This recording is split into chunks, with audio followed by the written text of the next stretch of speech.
په دې دوه احادیثو کې ډیر اهمه مسله بیانېږي. نبی مهربان صلی الله علیه وسلم یو صحابي ته عرض کوي چې کله اودس کې نو هر اندام درې ځلې ووینځه او دینه مخکې درې احادیث تیر شو چې یو پکې ادنا اودس او بل پکې اعلی او بل پکې اوسط. ادنا هغه چې کله انسان دې په سفر باندې دی او به کمی دی یا مریض دی یا ډیره سخت یخني ده، نو نبی اسلام فرمایل چې یو ځل اندامونه وینځل مخ او لاس دا کافي کیږي، او چا چې دوه ځل وینځل دام ډیر بهتر دی، او چا چې درې ځل وینځل حدیث کې راځي دا بیا هغه اودس دی چې د کامل اودس ویل شي په دې باندې ډیر ثواب او اجر دی. لیکن د دریم حدیث مطابق نبی مهربان صلی الله علیه وسلم فرمایي چې درې ځلونه به زیاتې نه کی، او چا چې درې ځلونه په اودس کې یو اندام زیات وینځه، نبی مهربان صلی الله علیه وسلم درې الفاظ ډیر سخت فرمایله. اول یو فرمایل دا کار بد دی، خطا دی چې انسان دی او یو اندام درې ځلونه زیات وینځي، او به نبی مهربان دویم لفظ دا ذکر کو وتعدى د حد نه تجاوز وکړه، د زیاتې وکړه، او دریم لفظ نبی مهربان صلی الله علیه وسلم دا ذکر کو وظلم د ظلم. او دویم حدیث کې نبی مهربان صلی الله علیه وسلم فرمایي وی تبا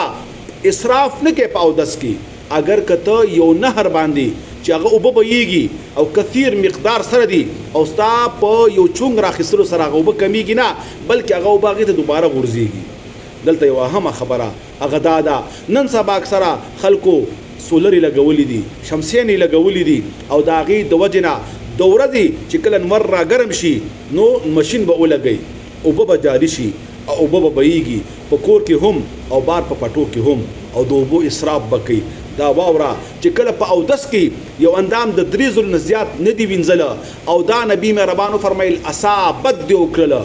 تجاوز دی وکړه د حد نه او ظلم دی وکړه. او دویم حدیث کې نبی مهربان فرمایله اگر کته یو سمندر باندې ناستی او یو نهر باندې ناستی او خې ډېرې اوبه بهیږي بیا هم من دي، بیا هم دا اسراف دی چې ته به اوبه ډېرې نه استعمالې، مخ وینځي درې ځل به یې وینځي، مټې او لاسونه وینځي درې ځل به یې وینځي، زیاتې به یې نه وینځي. لیکن هغه خلک هم ډېر بد کوي د دې حدیث مطابقه، هغه خلک هم تجاوز کوي او هغه خلک هم ظالمان دي کم چې سولر سحر ولګوي او بغیر د ضرورته اوبه بهیږي، اسراف کوي. والله العظیم دا غنه به تپوس کېږي د قیامت په ورځ باندې. او په دې کې بدبخته خلک هغه دي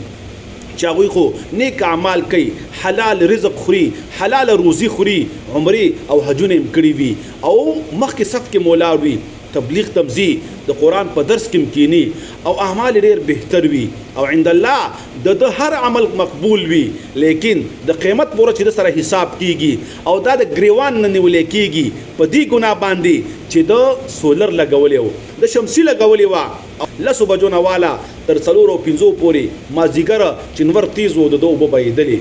او په لختو کې بهیدلې او اسراف کېده او د اوبه ضایع کېدلې، دا لوی ظلم دی، دا لوی ظالم دی. شاید کېدی شي ممکن ده چې روایاتو ته وګوري ته ونیولی شي. کلو وشربو ولا تسرفو، الله تعالی خوراک او اسکاک کی اهم خبر ادا کوي چې زیاتې به نه کوي، اسراف به نه کوي. نو څوک چې اسراف کوي، څوک چې زیاتې کوي او به اضافي لګوي او به ډېرې لګوي او په اوبو کې اسراف کوي او به روانې کړي وي پټو کې یا په کورونو کې زیره پینځي او بار لارې لمدي شي، بار لختي ډک ډک روان وي د صفا اوبونه، نو دې حدیث مطابقه دا سره اساء ډېر بد کوي، دا ډېر بد سره دی. اگر کدا قاری صاحب دی، اگر کدا حاجی صاحب دی، اگر کدا تبلیغی صاحب دی، اگر کدا ډېر متقی او پرهیزګار دی او حلال خور دی او د هر ګناه نه ځان بچ ساتي، بیم د نبی مهربان د حدیث مطابقه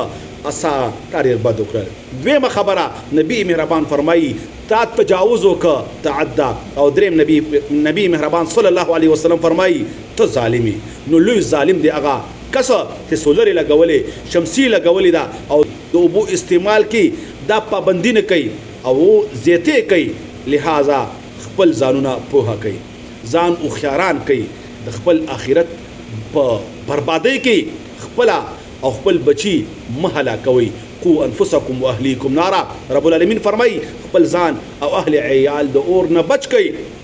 کستا په کور کې ستا بچي یا ستا کور والا د دې ودینا چې زه فری بجلی دا او شمسی دا او دنورنا چلیږي بس چلیږي دینو پرې د چې دا کورم په صفا شي او لختم په صفا شي ستا کور د ضرورت مطابق صفا کا صفای نصف ایمان دی لیکن اسراف مکوا چې کله ستا په بدن په لاسونو مخ کې اسراف جایز نه دی چې کله په اودس کې چې تاسو ثواب ملاويږي په هغه کې اسراف جایز نه دی نو په لوخو وینځلو کې په پټو په لختو کې بیاولو کې او په صحن او په انګړ او په کمرو په وینځلو کې چرته اسراف جایز کېدی شي او به استعمال کا لیکن په اسراف په پکې نه کې زیته په پکې نه کې ورنته ولیر بد سړی ورنته به د حد نه تجاوز کوون کې سړی به ارشاد مطابق تبلوی ظالمی لہذا دا یو نصیحت درته کومه چې زیته مکوي او بو کې او دوبو په استعمال کې او خصوصا سولر چې چاله غولې وي شمسي چې چاله غولې وي او به انتها او به خرط او به استعمالي او به او د لارو کوڅو کې او بر رواني صفا صفا دا ظالمان الله دې وکي چې په دې خبرو باندې زم په هشم زم په عمل وکم او سامعين تم دا ورسیږي وصلی الله تعالی علی خیر خلقه محمد وعلى اله وصحبه اجمعین